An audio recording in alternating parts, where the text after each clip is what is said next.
Hello guys, welcome back to vibe.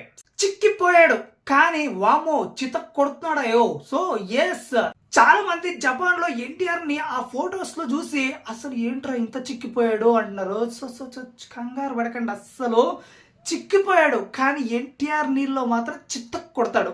Yes, so మొత్తానికి ఇప్పుడే Japan లో చిత్త కొడుతున్నాడు. మామూలు కాదు, ఆ డ్రెస్ సెన్స్ అసలు మామూలుగా లేడు అనమాట.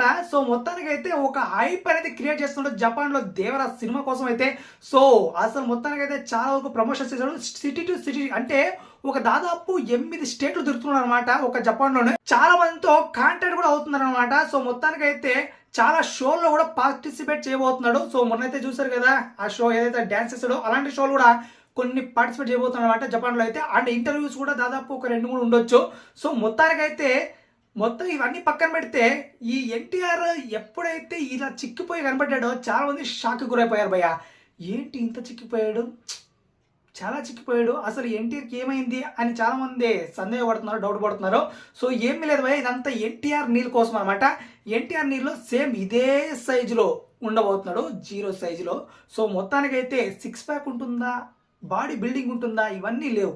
అసలు ఈ గెటప్లో అసలు ఈ బక్కోడి బాడీలో ఎలా అస్సలు ఎలివేషన్స్ చూడబోతున్నాం అనేది ఇక్కడ మ్యాజిక్ అనమాట. సో మొత్తానికైతే నేను మా అమ్మ బాగా కుక్ చేశాడు ఖచ్చితంగా అని చెప్పొచ్చు. సో ఆ కుకింగ్ అనేది ఎలా ఉంటుందో స్క్రీన్ మీద మాత్రం మనం ఖచ్చితంగా చూడాలి.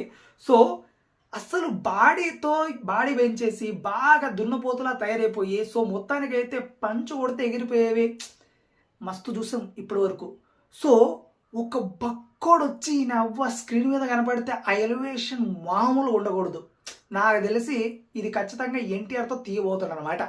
సో మొత్తానికైతే చిక్కిపోయాడు అనేది మాత్రం మీకు తెలుసు, కానీ స్క్రీన్ని చితక్కొట్టబోతాడు అనేది కొంతమందికి మాత్రం తెలుసు. సో మొత్తానికి ఎన్టీఆర్ నీళ్ళలో ఖచ్చితంగా ఏదో మ్యాజిక్ ఉండబోతుంది.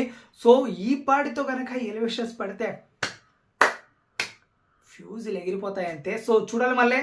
సో పక్క చిక్కడు కానీ గ్లామర్ మాత్రం ఇంతమంది తగ్గలేదు. సో చూద్దాం ఏ రేంజ్లో ఉండబోతుందో సినిమా. అండ్ దేవరా కూడా ఏ రేంజ్ సెన్సేషన్ క్రియేట్ చేయబోతుందో జపాన్లో 28న. మరి మీరేమనుకుంటారు, ఎలాంటి కలెక్షన్స్ రావచ్చు ఫస్ట్ డే? అండ్ ఇక్కడ ఎన్టీఆర్ నీళ్ళు ఎలా ఉండబోవచ్చు, ఎన్టీఆర్ తప్పకుండా మన కంట్రోల్ తెలియజేయండి. సబ్స్క్రైబ్.